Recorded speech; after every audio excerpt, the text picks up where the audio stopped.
So since second year is starting in around 2 weeks, I thought that it was high time that I look back on some of my favorite pieces from first year. I think it'll be nice to see where my skill level was in first year and see how much I improve by the end of second year. There are honestly quite a few pieces that I was really proud of from first year. I think I improved a lot, especially because I didn't go to an art concentrated high school. I just went to a regular high school. So my skills weren't really the best when I graduated and went into first year. But I think that spending time in a very creative and artistic environment and getting the guidance from my profs and also from my classmates really helped me to grow and improve a lot. So I wanted to showcase some of the pieces that I thought were pretty good from first year.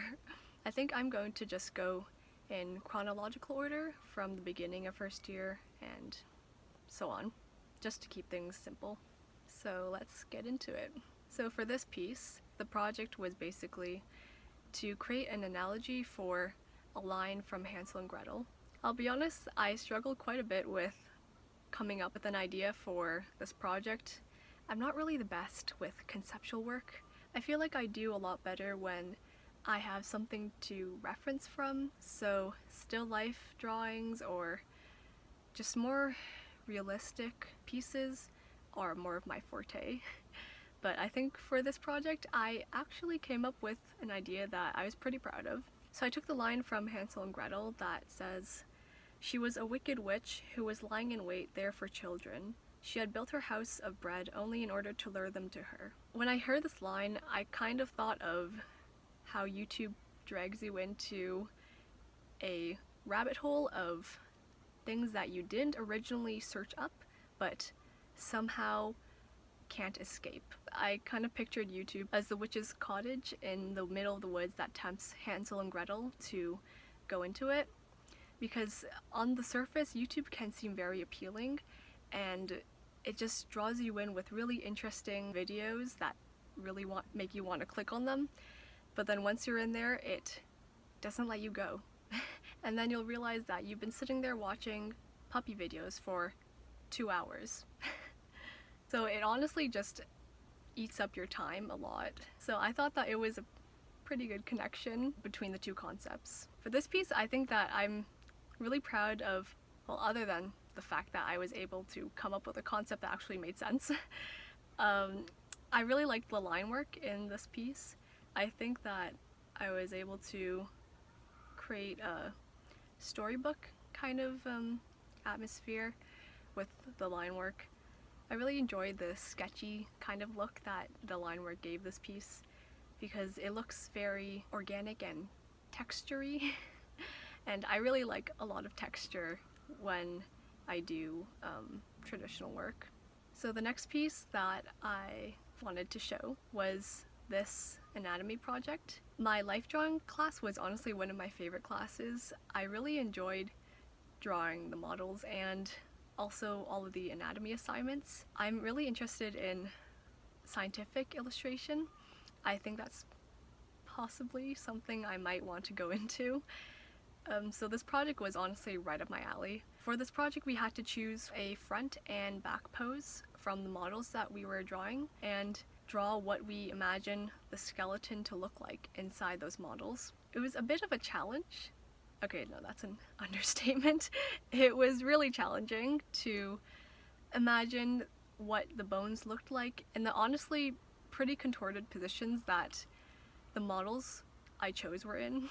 I don't know why I did this to myself, but I just really liked the poses and I had no consideration for how long it would take me. But it was fun. I really enjoyed doing the work, even though it took a long time. I'm really proud of how the spine turned out, and honestly I'm just happy that the skeleton actually looks like it could plausibly be the skeleton of the model. And also the fact that my professor liked it. So this next piece is a still life piece of shoes. These are actually my mom's shoes. She has very funky shoes and I really wanted to draw them because they're just so interesting. Also, the contrast between the metal of the center of the flowers and the leather of the rest of the shoe was really interesting to me. And I thought that it could be a really nice study of how to shade different textures properly to make them actually look like they are the material that they are. I think I did pretty well with them. I think you can tell that the shoe itself is a pretty smooth leather and the center of the flowers are like a chrome. I think that my favorite part of this piece was shading the leather of the shoes. The flowers were honestly really fun and I just liked the little details of the thickness of the flowers. I don't know if that makes sense. I just liked adding depth to the petals and to make them not look paper thin. I don't know if I'm making sense, but that just really was pleasing to me and one of my favorite parts, especially looking at the original sketch and comparing it to the final product. That's my favorite part of finishing a still life drawing, just being able to see how much progress you made, I guess, and how much better the final product looks from the sketch, because just seeing the sketch sometimes can be a bit unmotivating because it kind of looks terrible. But seeing all your hard work pay off is really nice. So this next one is another still life. As you can tell, I really enjoy the more realistic pieces and as I said, I'm probably better at them than the conceptual ones, so that's probably why I enjoy them more. So in this piece, all of the objects were white, and the goal of this project was to make all the objects actually look white. So you have to pay attention to all the tones you used for the objects to make sure that they actually looked the same color. There was a whole bunch of different compositions that we could have chosen, but I chose this one because it kind of looks like the angel in the background is stalking the bear a bit.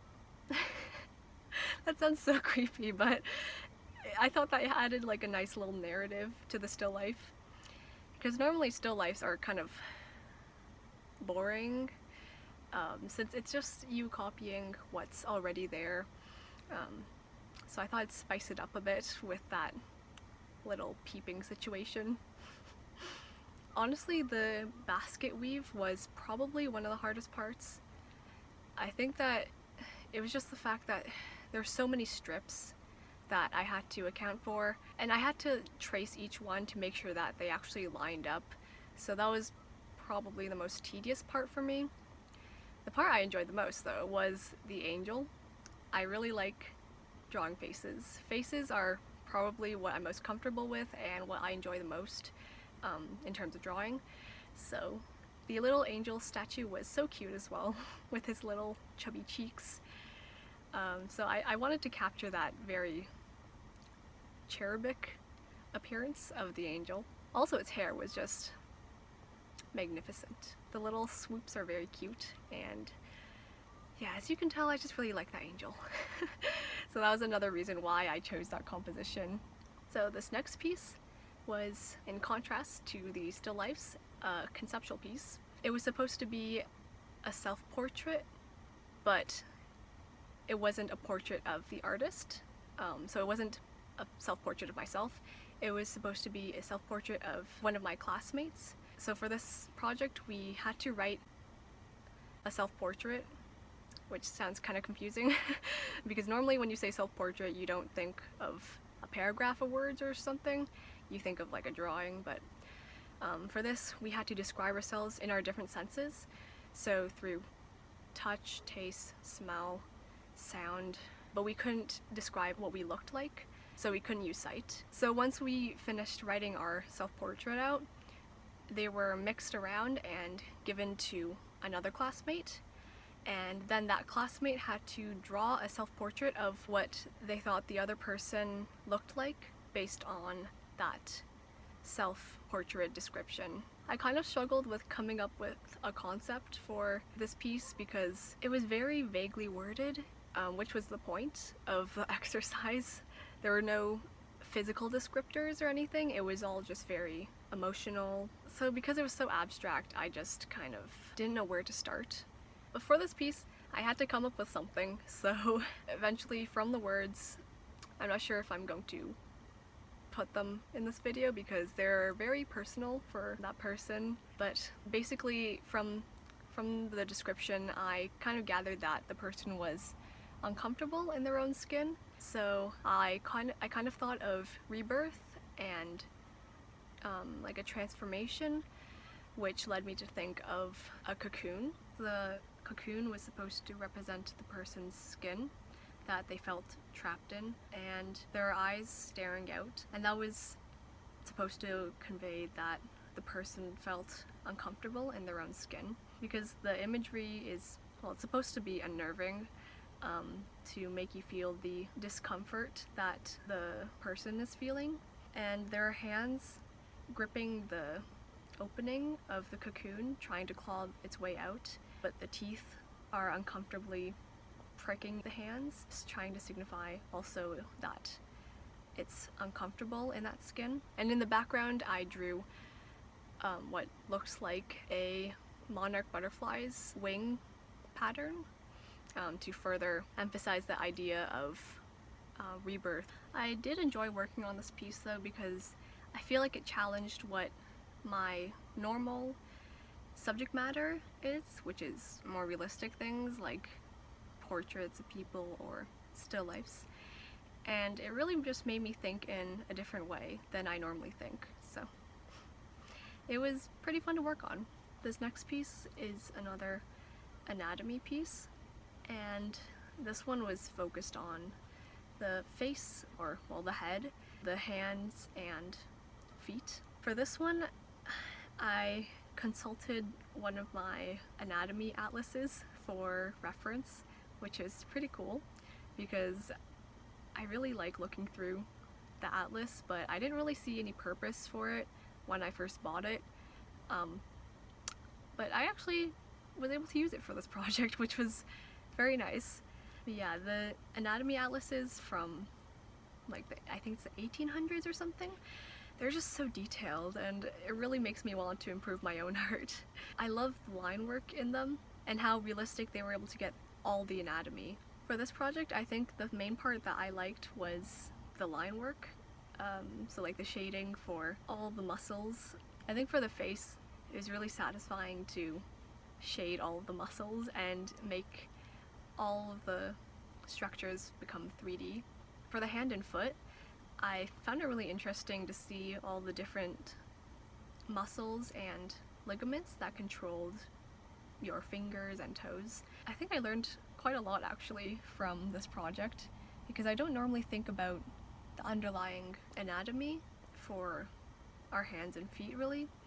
Or I guess I thought I knew them because I thought they're quite simple, but they're actually more complex than I imagined. And it was really interesting to illustrate all of these things. It just made me realize that our hands and feet are very delicate, and it's really interesting to see how the ligaments and muscles in our hands fit together to help us do so much detail work. These next pieces are also from my life drawing class, and they're just some portraits that we did in class with the models. It was honestly kind of a shame that we couldn't be in person in the studio referencing from a live model. Instead we had to use Zoom and a camera that was recording the models through like a live stream, but it's fine. This year will probably be better because we're actually going to be in person. But for these pieces, I still had fun drawing the models. Portraits are probably one of my favorite things to do. I really like drawing people's faces, and it was really interesting drawing people with Conte because I don't normally draw with Conte. I normally use graphite or I would use paint. So using Conte was a whole different story. Conte is very messy and a bit clumsy at times, but I was able to use Conte pencils, which actually give you more precision since they're basically pencils but made with Conte. For these pieces we were working on toned paper, so we could actually use white Conte to add highlights to the faces. And it was really interesting because I'd never really used white Conte before. So it was really interesting you kind of have to work backwards with using white and black Conte because you can't really mix them together, or like you can't go over the black Conte with white Conte, otherwise everything becomes muddy. So you have to use the tone of the paper to kind of act as like an intermediary tone between the black Conte and the white Conte. So there's a bit of a changing gears for me. I had to think differently. It was very fun. I really enjoyed the versatility that the tone paper gave when capturing the highlights of the face, or even just the glimmer of light reflected in the eyes. I feel like that really brought the portraits to life. Okay, so these pieces are some pieces from my life painting class. I didn't include any paintings from my first semester because, to be honest, they just looked terrible. Before I came to Sheridan, I mainly worked with digital media, so that was my preferred medium to use. But we had to paint traditionally in class. So as you know, I chose acrylics. That was the only other medium that I knew how to use at the time. And there was quite a learning curve for me. I really struggled with the time limit that we were given, since we had to paint these portraits in class only, since that's the only time when we could see the model. So yeah, I wasn't really the fastest person at mixing paints, or mixing colors. So I'd take quite a long time to mix the color, and then I'd try and use it on my painting, and within like 5 minutes the color would have dried because acrylics dry so quickly. It's so annoying. That's my biggest pet peeve with them. So I just had to keep remixing colors, and that would just add a lot more time to the painting process in the already limited time that I had to paint the model. So none of my paintings from first semester were really worth showing. But in second semester, I think I got the hang of acrylics more, and just from the practice that I had throughout first and second semester, I think that I was able to create a pretty decent rendition of the model at the end of second semester. So these are the two paintings that I'm most proud of from this class. For this painting, I think I'm most proud of the perspective. I think that I captured the perspective pretty well, since the couch was tilted away from the viewer, or me. So all the proportions for the model were off from what they would normally be if he were standing up. Also, for this painting, the main goal was to work on the temperature of the colors that we were using. So there was a spotlight on his torso and head, and we were supposed to capture the difference between the temperature of the colors within the spotlight and the temperature of them as you shifted away from the spotlight into just natural lighting. So within the spotlight, everything would be warmer, because the light was a warmer light, and outside of the spotlight, everything was cooler, since normal daylight is pretty cool.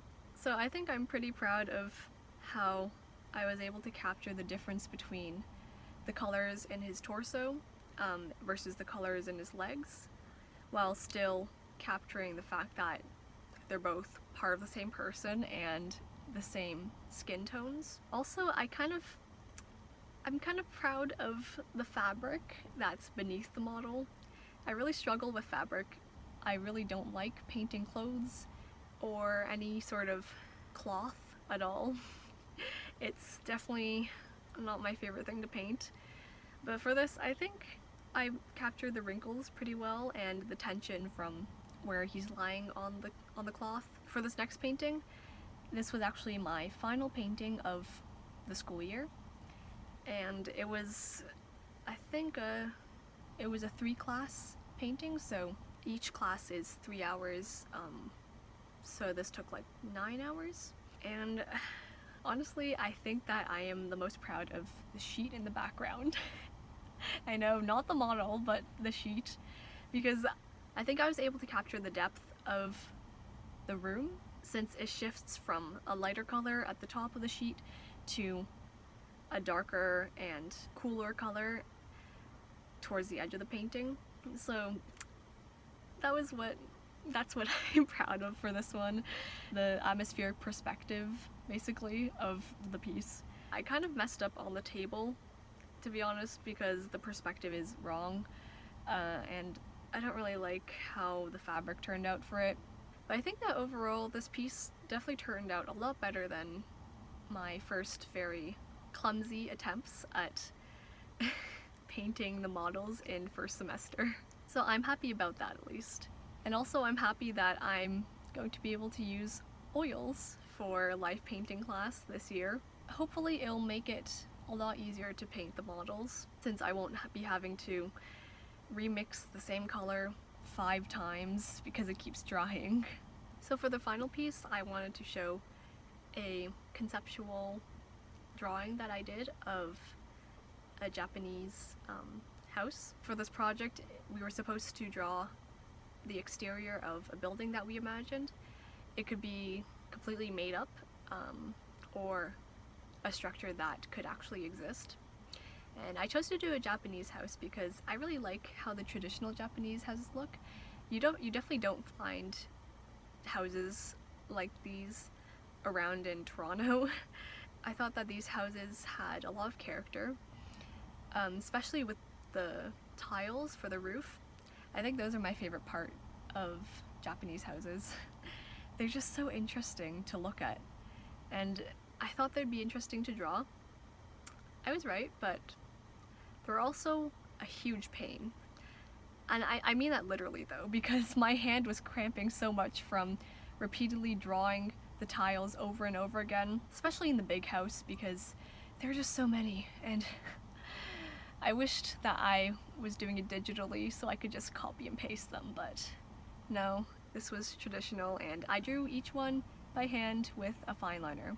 So I don't know if this concept was the smartest choice in terms of time and energy, but I quite like how the final concept turned out, especially because I'm not really good with picturing things that don't exist.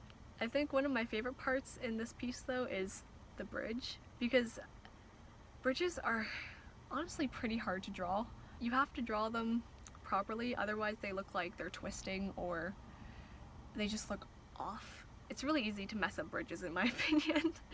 I don't know how it is for other people, but for me, I just struggle a lot with circular objects, especially in perspective. So the fact that this bridge looks pretty decent is quite nice, and I'm proud of it. So that was my favorite part of this piece. So yeah, that's pretty much all the pieces that I was proud of from first year. I'm very excited to go into second year because I feel like I've been stagnating a bit during the summer. So it'll be nice to learn some new things that I'll be able to use to improve my art. I hope you enjoyed looking through my first year pieces with me, and I'll see you in the next video. Bye!